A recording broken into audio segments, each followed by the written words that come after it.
Hey everyone, BT here. We have a very special episode that David and I are about to share with you, and it's all around the magnificent Earl Nightingale, the Dean of Personal Development. There's a lot going on in this, and I hope you get as much out of it as I did. This was so much fun. Let's come inside and take a look at this.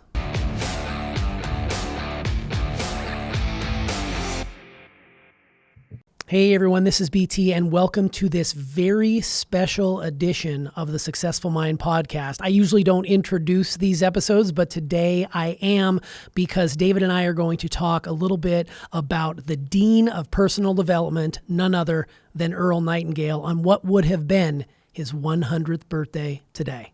So it just gives me chills thinking that we're going to have this conversation. Yeah. When we first kind of proposed this and knew that it was coming up, the milestone of who Earl Nightingale was as a person was going to be profound. And I thought, what better way to honor the man who, like I said earlier, was the Dean of Personal Development, sort of got this whole thing rolling, than by spending some time having a little in-depth conversation about him. Yeah, I mean, he was a fascinating guy and did so much. The thing is that most people that are really into personal development have no idea the role that he played in advancing that forward from the likes of Napoleon Hill and W. Clement Stone and those individuals and what he did for it to bring it to the voice of the common person. Because prior to this, it was very, very tight within industry, because it was, who is actually looking or would benefit from personal development. And of course, Earl had a very famous radio show out of Chicago, and he used that as his platform to take what he believed and what he was doing and to advance it forward. And of course, he developed the Nightingale Conant Corporation, which for a long period of time was the largest personal development company in the world. So yeah, there's a lot there. Yeah, there is. And in the research leading up to this, because to be fully transparent, the only thing I knew of Earl Nightingale was what you had told me through your teachings, know, and it's very impactful from that regard. But when you start to go into the internet and start seeing all the things that this man was involved in and how he had his hands in it, and the way he lived his life is very, very interesting. And we'll get into more of that as this goes on. But I did not know much about him, and I'm glad that I was able to do the research leading up to this, because he seemed like someone who really moved this forward. Like I'm sure there would be some iteration of professional or personal development without him, but because he was such a major part in moving it forward, it made it the masses could really get behind it. For, like you said, the common person. Yeah, absolutely. I mean, he was the first person from a recorded standpoint that I was listening to, which was the Strangest Secret and Lead the Field. Yes, and that was back in the 80s, right? So. I usually, in my story, it usually starts around 1993, but actually that's not 100% true, because my first introduction to Think and Grow Rich was in the late 80s, and my introduction to Earl Nightingale was in the late 80s through, like I said, through the Strangest Secret album and through Lead the Field. Yeah. And I had the Strangest Secret on vinyl, and I had Lead the Field on his cassette tape program from the Nightingale Conant Corporation. Man, what treasures those are.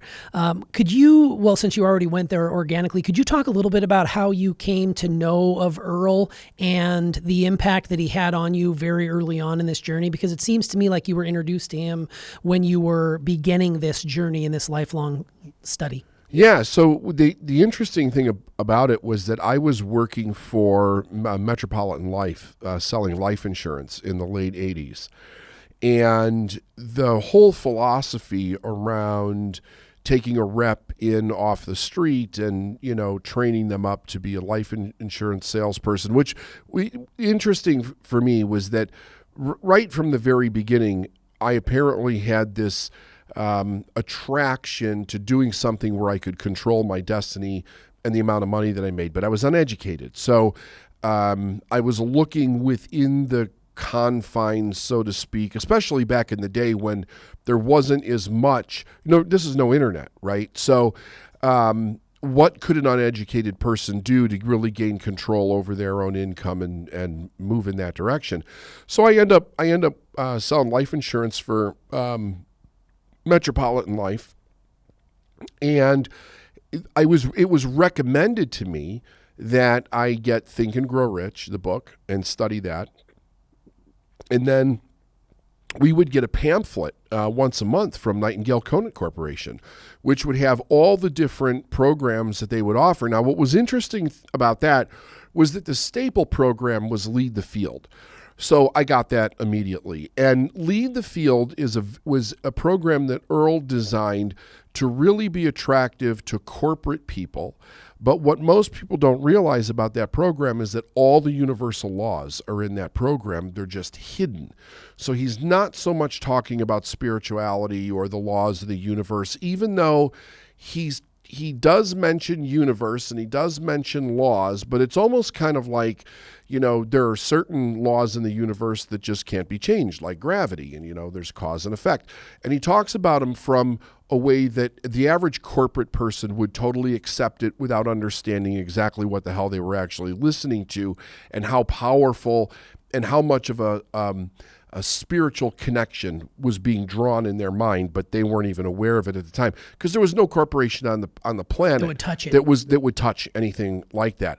But Earl figured out, how do we get these powerful ideas into the hands of people that could really do something with them without offending them in a way, sort of tiptoeing around it. But the genius in that, because it very easily, I don't mean to be desperate here, but you get one shot at this. Like if you create something in the corporate world at that time, we're talking 50s and 60s, didn't like it, they could really shut you down. You were done. To be able to have the wherewithal with, him and Lloyd Conant to be able to do that is genius. Yeah, it was totally genius. And I didn't know anything about Earl at the time. I don't even remember if I was aware that at one point he had this mega radio show, which I think was, I don't know if it was on the air when I was born or not. I don't know what the dates were that actually played.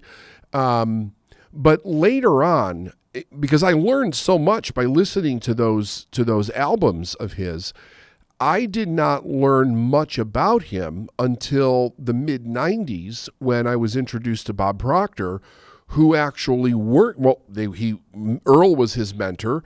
They worked together for 5 years. Proctor was the vice president of sales for Nightingale Conant in Chicago. And that's when I really started to get this in-depth education about who Earl was and the impact that he had upon the whole industry and what he did and how it had an impact for me. And of course, even my mentor who was, Bob created his whole, not just his life, but his career was basically designed out of Earl's. For Bob, Earl was the template. And Earl changed everything for Bob. He was Bob's mentor, but I think he taught Bob how to show up in the world, as a very powerful man that could command a room and could run an organization. And that was what Bob created himself to be. He was a spitting image of Earl, in his mind, in his voice. Bob used to say that in his mind, if God had a voice, it was Earl's voice, that deep, Yes. That was an amazing voice. That was a voice that was built for radio. Yes, right powerful. there.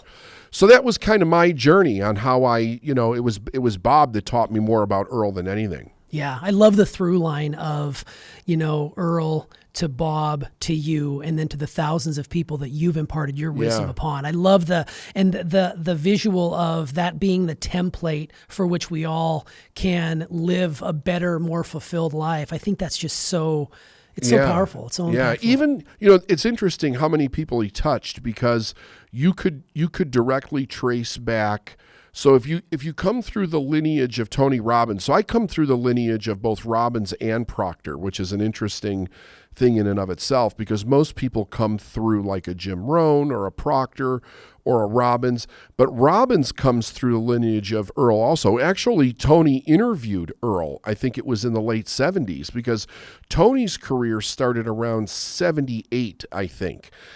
Quite a bit earlier than most people actually realize. He pretty much started as a teenager in the self-development industry, right under Jim Rohn. And then he took a bunch of turns in his career, but most people don't realize that he was directly linked with Earl also. Wow, I love that. Yeah, the lineage. And you get to a point in your life where you can start to connect those dots going backwards and see just how powerful of a presence this man had on us and continues to have on us. Yeah, so Andrew Carnegie comes up with the idea. He's the world's first billionaire.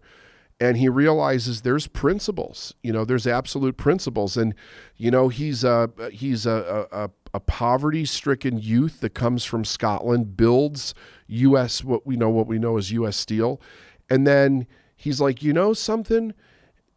He's watching all of these disenfranchised men, especially back in those days, through the Depression and all this stuff. And he's like, there's no reason for this, because success is a strategy. If you understand the mindset principles behind success, anybody could be a success, but nobody had ever put it to paper. Nobody had ever put it to a book before. We had theology, of course, and then we had like the philosophers, going all the way back to the Greeks and stuff like that. But nobody had actually taken principles that they applied to doing something great and put it to paper. And that's when Carnegie commissioned Hill to study, take 20 years of his life, make a lifelong purpose out of this. Letters of introduction to 500 of the world's most successful people, really compile what were all of the things that were the same. Like, what were all of the principles that they believed that they all had in common out of these 500 people. And today, that book is Think and Grow Rich. That's what all of those people agreed on as principles that allowed them to be successful. Earl is struck by very much the same kind of question that I had as a youth, which is what is the difference? He grew up seeing poverty on one side of the tracks and prosperity on the other, and had no idea what was causing both of those things to exist in a very similar place, with this question in his mind about what is it that actually causes it. And then one day he gets the answer, and then he begins, now his journey changes. But another thing people don't realize was that he had a goal very early on to retire by his 30s. And he did that with an insurance company. So fascinating. Yeah. Put all his energy into that. Mm-hmm. Well, I love that you bring up some of those people in just like you did right there, because one of my favorite parts of Team Nagel headquarters, which is where we're recording this podcast, is you have created your very own version of a wall of fame. Right. And on that wall of fame are Andrew Carnegie, then Napoleon Hill, and then you've got Bob Proctor, and of course the great Earl Nightingale. You even have a frame picture on that wall that sort of is in the middle that has a picture of Lloyd Conant, Leland Val Vanderwall, which you share his quote, Bob Proctor, your mentor, and then Earl Nightingale, all there. And as I was walking by it today in preparation for the show, I thought about like it's giving me chills on the back of my neck right now, the heavy hitters in this industry, in the history of this industry. And I likened it to like the 1927 Yankees, where you had Lou Gehrig and Babe Ruth on the same team, as well as some lesser known people who were murderers row, they called it, of baseball, the 1927 Yankees. And when I walk by that, I walk by it every day on my way down the hall, and I think, we are in the shadows of giants here, and you have carried that over into your work, and you have made Earl Nightingale continued his lessons many, many years after the fact. Yeah. And I just love that image. And what's also cool with that wall of fame is you also had the foresight to have a mirror put up at the end of those. So when when the people who are coming to our office and they're learning and they're listening to you, they walk down that and they see themselves. And I've when I'm here by myself some days, I will stop in front of that mirror and be like, yeah, I am in the shadows of giants. And I think it's just so cool. I love that. Yeah. Yeah. It's, it is information that is being passed from one generation to another through people that took it and made it part of their life message, their life value system, what they believed in, the ethics behind it, and then brought it to whatever part of the world that they're touching. And it's interesting because you have these albums. Can we talk about the albums? Yeah, totally. Yeah, we're gonna definitely. So over Christmas, I received a gift from someone who found all of these record albums. They're all vinyl of a bunch of different things that Earl Nightingale did. And some of them I knew about, like the condensed version of As a Man Thinketh, the condensed Think and Grow Rich. But this is what I didn't realize, that some of these albums were actually created specifically for different industries. So like this one here, the way to personal progress and prosperity in the dairy industry. That's very niche. Right? The dairy industry by Earl Nightingale. There's one here for the automotive industry. We have that one. We have that one on display up above. So for people on the YouTube channel, they can see it. Yeah, the automotive industry. I had no idea that he did that. But the thing about it that's interesting, and I never did have a chance to ask Bob about this because actually I just found this out this year. I knew that Proctor, because he was vice president of sales, he was selling Earl's stuff. And the goal, to my understanding at the time, was that Earl wanted his teachings in every household in America. I don't know if he ever hit that goal or not, but the idea behind it that would intrigue me was that he was taking these messages and then he would tailor them so that one side of the album would be this specific message, but then it would be tailored to an industry on the other side.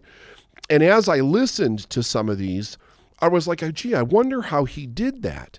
And what you find when you listen to it is that he actually did deep research into whatever industry he was tailoring the message for, and the statistics and all the information about that industry and why a person could be successful in this industry.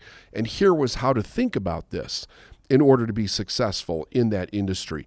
So he was way ahead of his time in really understanding the thought process behind how a person needed to think within their given niche of an industry, a business, a job, or whatever it was, so that they could be successful, and then recorded it and then sold it to those people as a business. Yeah, think about the time and energy that goes in. He very easily could have just done one blanket program and said, just listen to this, you'll get it. He had the presence of mind to record for various niches along the way, and not only just record it, but put his own little touch on why that industry you could be a success. I think that is just because a lot of, let's be honest, a lot of people would just mail it in and be like, well, we'll just use this one program. Yeah. Well, here's the thing. I was also thinking about this, like, could you really do this today? And I don't think you could. And here's the reason why. The industry's changed too fast. So the one on the automotive industry, I was listening to it, and he's giving very specific statistics and data about that industry that probably would take 10 years for that information to actually change, if not longer. Today it changes in a week. Right. So what would be, like, if I recorded something based on an industry, it would have to be really, really general for it not to change in a short period of time. Otherwise, the recording would be irrelevant within months, But back then, it was this was not going to change over a long period of time. Here's how a person could be like literally build an entire career, a lifetime career, without the industry changing all that much. Today, that's not like that. But probably from World War II till the 80s, you probably could do that pretty well. Yeah, it's impressive. And I love this, and we'll talk more about this. I'm going to actually show something here in a moment. But this Think and Grow Rich, where he actually narrates the entire thing. I mean, just a beautiful piece of living history right here that, again, the Wall of Fame, Napoleon Hill, and then, of course, Earl's voice bringing What's to the it. date on that album? This one it was copyrighted in 1960. Uh-huh. So a lot of the material here is in the early 60s. Yes. Is what you're so getting. This is the album, not the exact one, but the album that Proctor told me that he listened to, the one that he was listening to over and over again in his car, okay, on a portable record player while he was going out there and building his office cleaning business. And I had never seen this album until I got it as a gift, the condensed narration. But this is what Bob listened to. And he listened to this over and over. He would listen to it every day. He was driving around in his car with a portable record player. This is before That's cassettes. insane. Before cassettes. And he's got this vinyl playing in the freaking car while he's out there selling, literally selling his office cleaning business, which he built into a 7-figure company that was in 2 countries and a bunch of different states before he sold it and then went to work with Earl, So that's, this is really, really fascinating. Yeah, that is a piece of history that is, I'm so glad you received that gift because it is so amazing. And I can't wait to, because I have not listened to this one yet, but look at this. So the introduction, right? So then he's got desire, faith, auto-suggestion. I need my glasses here to see. Yeah, specialized knowledge. Yes, is band 5. Yep. Yeah. Oh, there it is. Specialized knowledge, imagination. Then on the flip side, organized planning, decision, persistence, power of the mastermind, enthusiasm, the subconscious mind, the brain, the sixth sense. Now here's what's interesting. So here's a change. In the book, Think and Grow Rich, what he's calling the 10th principle, enthusiasm, right, was sexual transmutation. But he had to change it. Yes. He had to change it so that it would fit into a corporation. Yeah, and that's how, because I remember the story about him, like, how was he going to do that one? Enthusiasm. That was sexual transmutation, enthusiasm. And that's what he's got on the album here. Yeah. I mean, holding these materials, and for the people who are watching us on YouTube right now, definitely, those of you who are audio only, I would encourage you in the link, the show notes below, to click over to our YouTube channel because you can see some of these materials that David has in front of him. And I wish they could smell it too, because it's got that it's got that old block typesetter font, but it's even got that library sort of smell. The old paper smell. Yeah, and I love, even in the back of this, he's got, like an advertisement for the book that he was pitching that was inside the liner, the Think and Grow Rich complete script of the narration that he does. It's really cool to see that book for $4.95 can change your life. I think it's just so cool. 2 people are better qualified to show you the way than co-authors Napoleon Hill and W. Clement Stone. Yeah, this album was put out by the Combined Registry Company, 5050 Broadway, Chicago, Illinois. Wow. Yeah, we'll get into that here in a moment too. There's a connection for sure. But speaking of those of you who are watching us on YouTube, and not to alienate our audio only listeners, but I would encourage you once again to go over to the YouTube channel via the link below, because right now we're actually going to put up a short video that our fabulous media team has created to kind of educate you a little bit more about who Earl Nightingale was as a person. And then that'll give us some jumping off points to go into the second half of this very special episode, the Dean of Personal Development, Earl Nightingale. So let's go ahead and watch that video.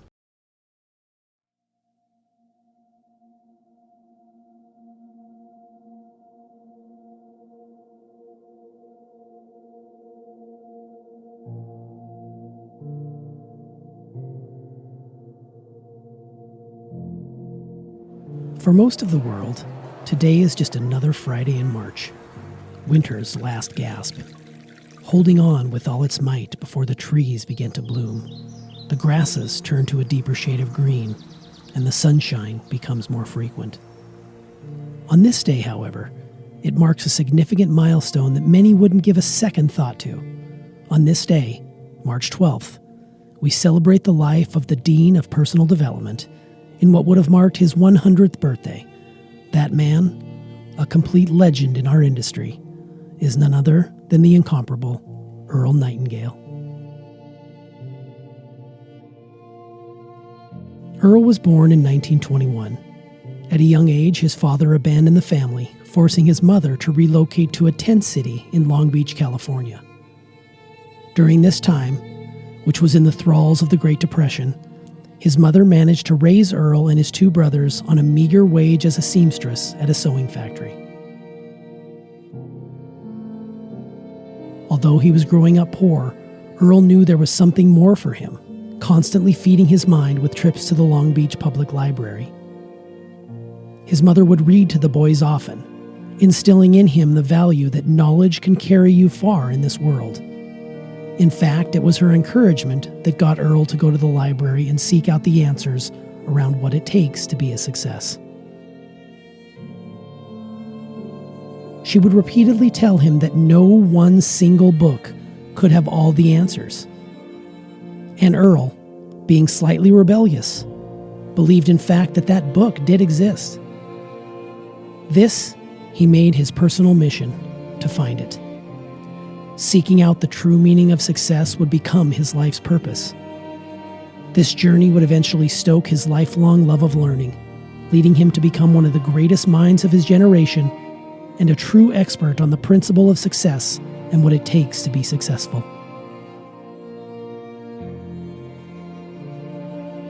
At the age of 17, Earl made the decision to join the United States Marine Corps.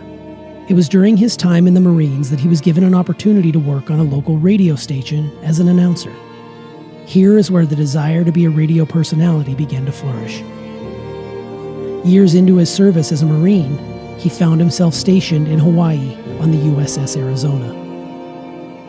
And his fate would have it, just before 8 a.m. on the morning of December 7th, 1941, a surprise raid by the Japanese on Pearl Harbor led to the deaths of thousands of servicemen, 1,177 of which were aboard the USS Arizona.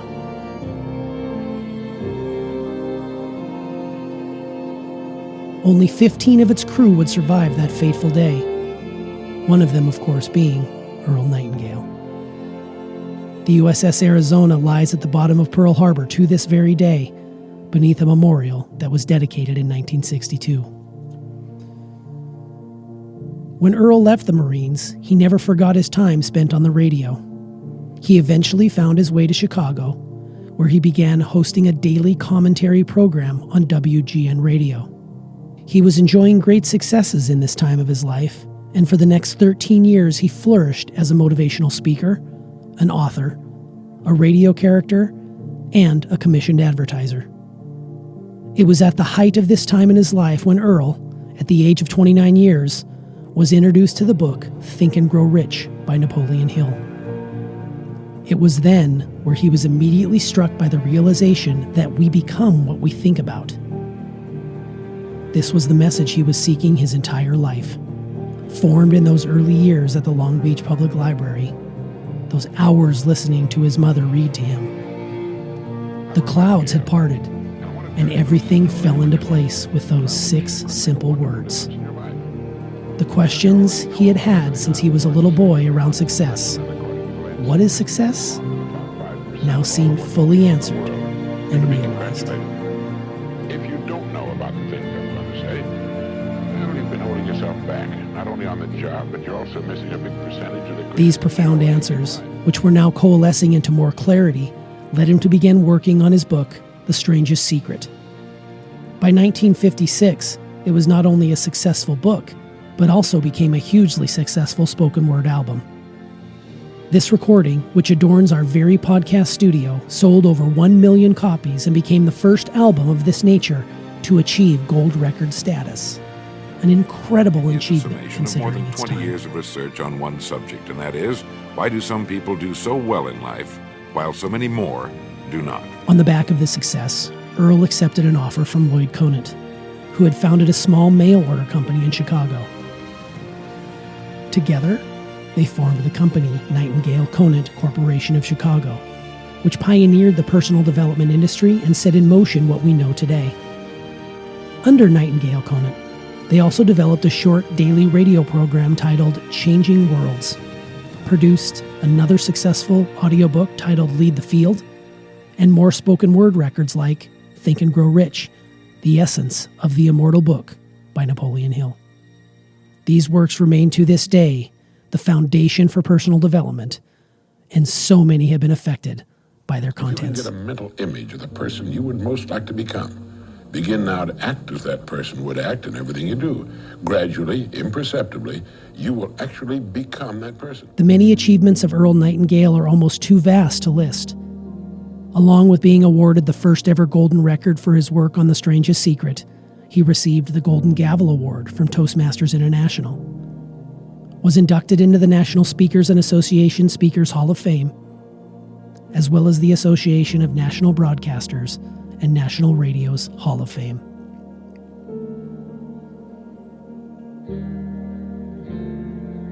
Over his lifetime, Earl Nightingale produced over 7,000 radio programs, 250 audio programs, as well as television and video programs.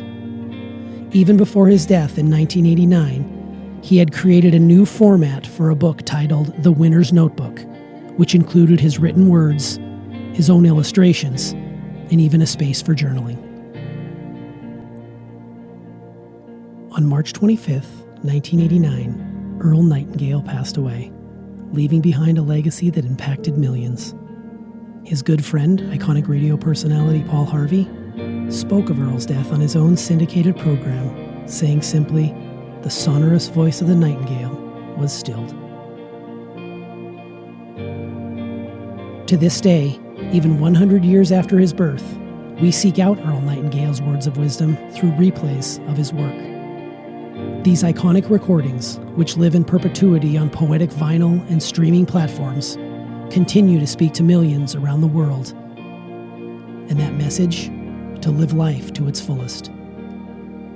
His impact on the world is profound, and those who listen to this show and follow David's teaching can see the footprint that Earl Nightingale has left in his life.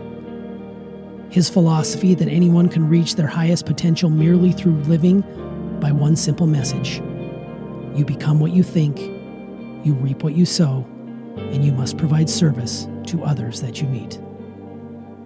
Happy birthday, Earl, and thank you for being one of the greatest philosophers of this time and any time.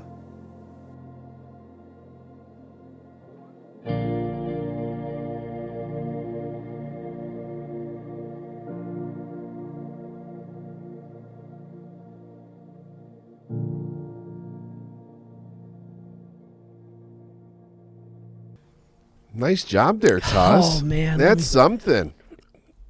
Man, I'll tell you what, congratulations to the team as well for putting that together. It can't help but give you there's emotions there. And even though I didn't know much about, Earl before meeting you, I can see just how powerful of a man he was and how forward of a thinker he was. And I love how there's these through lines and connections that we all make that you can see when you start to connect them. So that's kind of where I wanted to go out of that, beautiful piece. And again, if you didn't get a chance to watch it, make sure you click the YouTube video to do so. But there are some similarities that you guys have that I kind of want to play with you a little bit. Okay.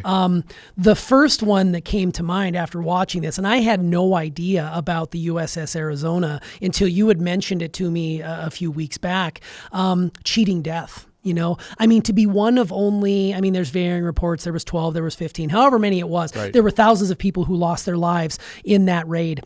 But you both in a way cheated death, and you both cheated death in a water setting. I mean, you on the Illinois River, Never even thought about that. That's him true, yeah. in Hawaii. So that was the one connection. I also saw another connection with Chicago as a through line as well. You know, he wasn't from Chicago, but he made his way to Chicago, and the majority of his professional career was spent there as either a radio personality on WGN or whether it was WBBM, which is another local channel that he did. It was cool to see that you guys both have those Chicagoan roots. Well, he was doing the radio show when I was born there. Right. He was there. He was on Michigan Avenue. I didn't know that, of course, at the time, but to think that I was alive during the same time that he was doing this and he was putting this message out. And what's interesting is I remember Chicago as a child, and cities like Chicago, New York City, Los Angeles, these were cities that were basically falling apart back in the 60s and 70s. They were dirty. They were nasty. People were leaving the city. They didn't want to be there. And this, to think about, he's down there and he's in a place, he was on Michigan Avenue, which is the Gold Coast down there. So the wealthiest property that there is in Chicago. That he's putting a message of inspiration out there. It's kind of like the heart of the Midwest also, to people that are dreaming but don't know how to get out. And he's in the heart of it, spreading this message to so many people that eventually ended up getting out and moving on to something else. It's fascinating to me, like where these little things find their place in the world and how they actually spread out. Because I'll guarantee you, our industry is probably bigger than it's ever been, and so many people don't even know the history of the industry. Right. They don't know where they come from. They don't know these recordings. They've never heard them before. Some of these people think that they've discovered positive thinking all on their own, and they don't realize what went into this in order for it to be an accepted ideology that really works. I mean, at one time it was like, oh, that's positive thinking, that's not doing this. It couldn't make a difference whatsoever. But these great people knew the impact of how it would actually change a person's life. Yeah, for sure. Yeah, those seeds were planted long ago, and the people who are working now are benefiting from forward thinkers like an Earl Nightingale, who really invested in themselves and in their communities and in their country to move this message of, you become what you think, and how thoughts are very, very powerful. Yeah, Yeah, absolutely. I love that. Yeah, and it just got me thinking about another connection you guys have is your vast book collection.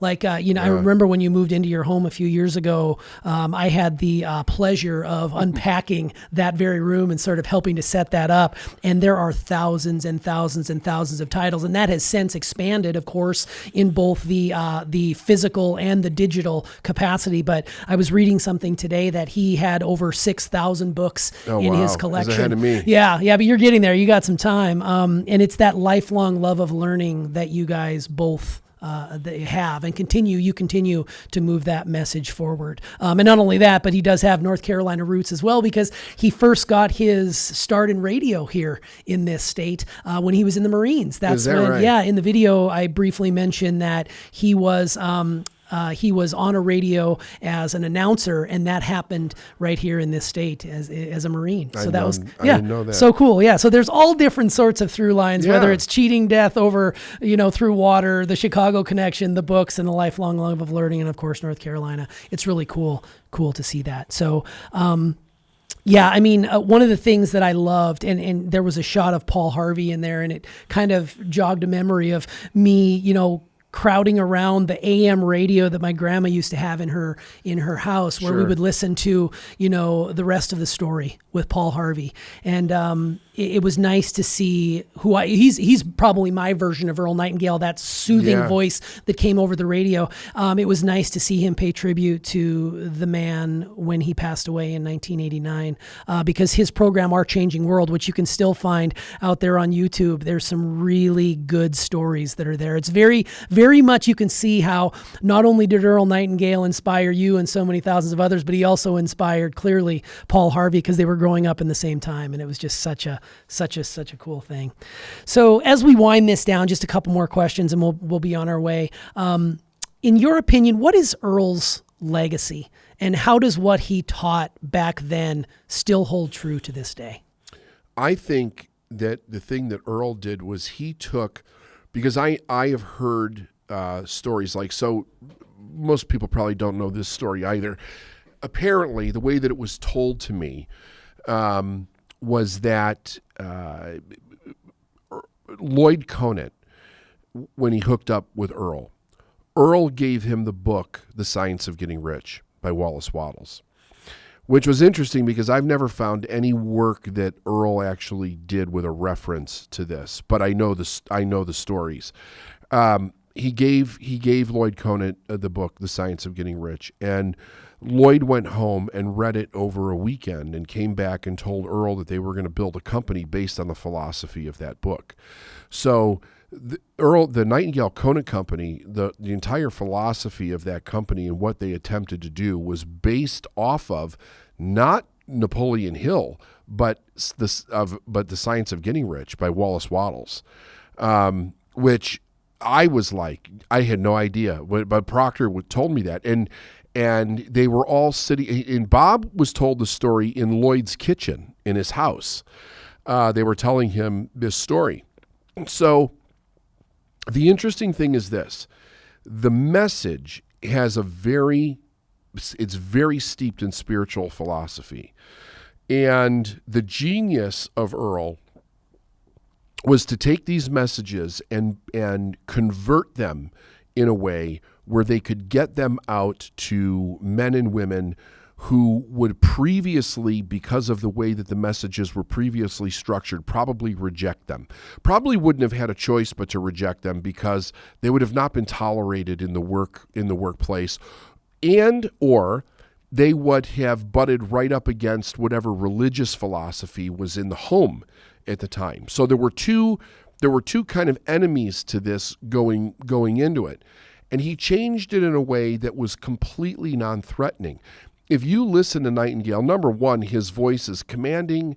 He is definitely large and in charge, and authoritative, very authoritative. So you go with the assumption of authority just based on how his voice sounds. But he also had the gift of putting it into a very comprehensive and easy to understand language structure, so that the average person could understand these terribly complex topics very easily. And he does that brilliantly. So the average Joe, the average uneducated person like myself, could begin to understand topics that if you go back and you start studying them in their original context, can be very difficult to understand. Like if you're studying Troward and stuff, like it's heavy stuff. It's a tough read. And he took it and put it down so that every person could understand it easily. And I also think they could find ways to apply it in their life where they could start to see immediate results. I mean, there is no telling how much of the world that we live in today was actually influenced by Earl and Napoleon Hill and Wallace Wattles, because very often people read and study these things in secret. And what I mean by that is that it's when a person is really struggling with answers, deep answers about life and spirituality and why we're here and what is my individual purpose, they know they have to do it in secret because nobody around them is going to take them seriously, you know. Plus, the messages can be very threatening to a person that is not looking to change anything. And, the idea was, let's get this out there because every person could actually change. So the amount of people that I have heard in just conversations that I've had with successful people all over the world, or listening for the little drop of a hint that they listened to Earl back in the day, or they picked up Think and Grow Rich, or they read Wattles, or Jim Rohn or Bob Proctor or myself or whoever, and whatever the ideas were that they were gleaming answers from led to the construction of these mega businesses and changes that we see in the world today. Very, very much of it was steeped in these thought processes that they don't necessarily say a lot about, but they're there. And the other thing is that when you know it, you can pick up on it when you're hearing a person talk. So there's many things that I have listened to, many people that I have listened to, that I know just by the way that they're talking and what they understand, that they had to study these things at some point. And of course, the mega industries were built on all of the insurance industry that we know today was really built based off of W. Clement Stone, what Napoleon Hill did, what Earl did, what Proctor did, the Metropolitan Life Insurance Company, the Prudential of America, all of those companies, the entire structure and philosophy of the ethic and the value of how they built it was done off of the principles that are sitting on this table right here. Man, that's amazing. Yeah, Earl's considered by most the dean of personal development. Yes. How proud do you think he'd be today on this 100th anniversary of his birth, to see the likes of people like you or Bob or Tony Robbins continuing his message of growth after all these years? Because he's been gone for quite a while, but how proud would he be today to just see how it's moved and changed? Well, like I said, I never met Earl, so I could only assume that he would be very proud. I think, my understanding was that he really wanted people to understand the power of their mind. And of course, his goal was to get those messages into the hands of every human being, which still has not been done, right? I mean, but through all of us that deeply love the idea that of the mindset work and the understanding of human potential, that are the ones of us that are put here to keep moving that message forward, I think that he would be astonished to see how many people have picked up that torch, so to speak, and passed it down, the lineage of individuals that have helped spread that message and make it so popular, and probably very proud of the way that it has helped guide and change the world that we live in, because we need so much of this message in all of its various different ways that it is morphed to be spread around the world. So to answer your question, I think that he'd be very proud. Yeah, his work is timeless, and it's obvious that it's timeless because truth is truth. And when you speak the truth, that's what it is. Right. So it's really powerful to see, and it's so much fun. This is so much fun to do this, to be able to look back at, one of the founding fathers, if you will, of this industry, and see just how much of an impact, even though we may never truly know all of the impact that it's been, we get a chance to look back and honor this amazing human being. And I'd encourage people to go out there and see if you can find yourself some vinyl, or go on, a search engine and type in Earl. You'll be amazed at all of the legacy that he has left behind, and you can get some really powerful nuggets of his learning. Yep. So, well, this has been so much fun. Thank you for doing this, David, and happy birthday, Earl. Happy birthday, Earl. All right, that's a wrap. Hopefully you enjoyed Earl Nightingale, the Dean of Personal Development, on what would have been his 100th birthday today. We're so greatly honored to be able to share this with you, and we know that his impact, even though we won't fully know what it is, we know a lot of people out there who are benefiting from this powerful individual. So thank you so much, Earl. Happy birthday, and we can't wait to see you on the next Successful Mind podcast.